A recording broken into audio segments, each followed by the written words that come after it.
बिहार के deputy CM सम्राट चौधरी से लेकर नीतीश के लाडले मंत्री और मानस पुत्र अशोक चौधरी पर प्रशांत किशोर के खुलासे के 4 दिन बीत चुके हैं, लेकिन बीजेपी और जेडीयू के शीर्ष नेतृत्व की तरफ से न तो कोई सफाई आई है, न कोई जवाब आया है, न ही उन दोनों के खिलाफ किसी तरह की जांच या एक्शन की बात हुई है।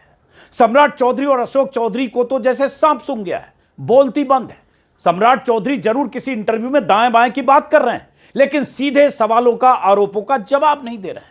लोग कहते हैं कि बीजेपी और जेडीयू के बाकी नेता, मंत्री और सांसद इन दोनों के बचाव में खुलकर इसलिए नहीं आ रहे हैं क्योंकि उन्हें डर है कि कहीं प्रशांत किशोर उनकी कुंडली न खोल दें, उनके भ्रष्टाचार की कोई फाइल लेकर मीडिया के सामने न आ जाएं। बिहार में सत्ताधारी गठबंधन के तमाम नेताओं को अब इस बात का डर है कि दूसरे का बचाव करने के चक्कर में कहीं खुद न एक्सपोज हो जाए, खुद न आफत मोल ले लें। बिहार के मंत्रियों और सांसदों पर सबूतों और दस्तावेजों के साथ भ्रष्टाचार के आरोप लगाने वाले प्रशांत किशोर का नाम सुनते ही एनडीए के नेता नो कमेंट की मुद्रा में आ जाते हैं, हाथ जोड़ लेते हैं। कोई उड़ता तीर लेना नहीं चाहता। वानगी के तौर पर कुछ सेकंड के इस वायरल वीडियो को देखिए। टीवी 9 के कार्यक्रम में जैसे ही एंकर ने प्रशांत किशोर का नाम लेकर एक सवाल पूछा, बिहार के पूर्व डिप्टी सीएम तारा किशोर प्रसाद की बत्ती गुल हो गई। घड़ी दिखाकर वक्त खत्म होने का नाटक किया, कुर्सी से उठ खड़े हुए। पहले तो एंकर को माइक थमाने की कोशिश की और फिर कुर्सी पर माइक रखकर मैदान छोड़कर चल निकले। देखिए शांत किशोर पर सर एक सवाल महत्वपूर्ण, नए प्लेयर से। चलिए बहुत बहुत शुक्रिया सर, बहुत बहुत शुक्रिया, बहुत धन्यवाद। एक बार तालियां बजाइए तारकिशोर प्रसाद के लिए। समय सर एक सेकंड सर थोड़ा मैं चाहूंगा कि आप शांत किशोर पर सर एक सवाल महत्वपूर्ण, नए प्लेयर से। चलिए बहुत बहुत शुक्रिया सर, बहुत बहुत शुक्रिया, बहुत धन्यवाद। एक बार तालियां बजाइए तारकिशोर प्रसाद के लिए। समय सर एक सेकंड सर थोड़ा मैं चाहूंगा कि आप प्रशांत किशोर का नाम सुनकर ही माइक छोड़कर मंच से भागते बिहार के पूर्व डिप्टी सीएम का हाल देखकर आप अंदाजा लगाइए क्या चल रहा है बिहार में। ये बीजेपी के कोई ब्लॉक या जिला लेवल के नेता नहीं है, 40 साल से बीजेपी में है, खांटी बीजेपी वाले हैं, कई बार के विधायक हैं, 4 बार के शायद, और बिहार के डिप्टी सीएम रह चुके हैं। लेकिन प्रशांत किशोर का नाम सुनते ही इन्होंने मुंह खोलने की बजाय मंच से रुखसत होना बेहतर समझा, अपनी सेहत के लिए शायद।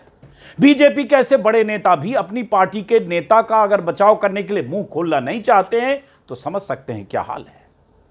आखिर कोई तो वजह है कि प्रशांत किशोर की विस्फोटक प्रेस कॉन्फ्रेंस के 4 दिन बीत जाने के बाद भी मुखर, वाचाल और लंबी लंबी हांकने फेंकने वाले एनडीए नेता भी मुंह बंद करके बैठे हैं।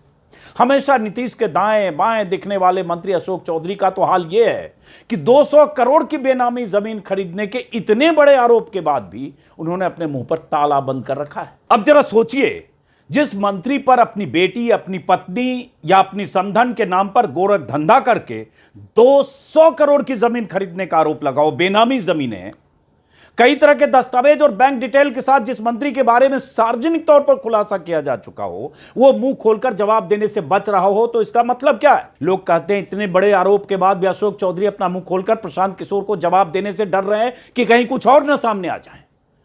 हालांकि आपको बता दें कि जेडीयू के एक प्रवक्ता नीरज कुमार ने अशोक चौधरी को सामने आकर जवाब देने को कहा है, और वो पहले और आखिरी प्रवक्ता हैं बीते 4 दिनों के भीतर जिन्होंने कहा है कि अशोक चौधरी को सामने आकर बताना चाहिए, क्योंकि आरोप नीतीश सरकार के एक मंत्री पर लगा है।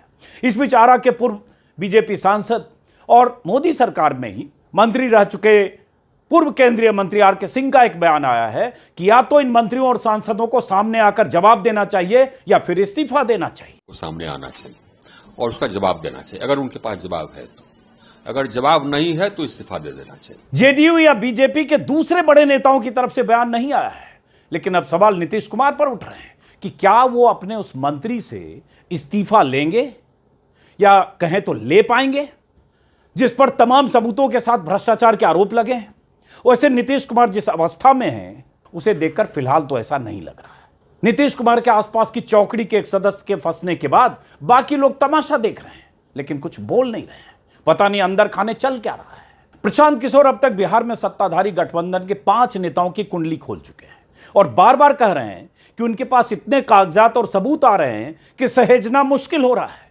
बीजेपी के प्रदेश अध्यक्ष दिलीप जायसवाल, जिन पर उन्होंने आरोप लगाया कि एक अल्पसंख्यक कॉलेज पर उन्होंने कब्जा किया। कई हफ्ते पहले बीजेपी के पूर्व अध्यक्ष और मौजूदा बीजेपी सांसद संजय जायसवाल, जिन्हें उन्होंने घोषित तौर पर पेट्रोल चोर कहते हुए उनके पारिवारिक पेट्रोल पंप से सरकारी खजाने को चूना लगाने का आरोप लगाया। और सांसद बीजेपी के हैं, स्वास्थ्य मंत्री मंगल पांडे, जिन पर उन्होंने आरोप कई तरह के लगाए, द्वारका में मकान खरीदने में दिलीप जायसवाल से पिता के अकाउंट के रूट से पैसे लेने से लेकर और कई आरोप। उप मुख्यमंत्री सम्राट चौधरी और ग्रामीण विकास मंत्री अशोक चौधरी की कुंडली तो खोल ही चुके हैं। हालत यह है कि प्रशांत किशोर के बारे में इतना उनके आरोप और इतना उनके बयानों के बाद भी बीजेपी और जेडीयू नेता इस डर से नहीं बोल रहे हैं कि कहीं उनका नंबर ना आ जाए।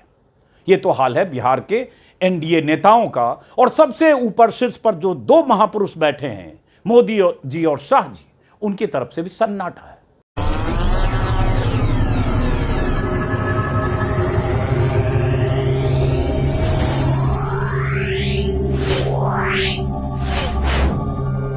Yeah.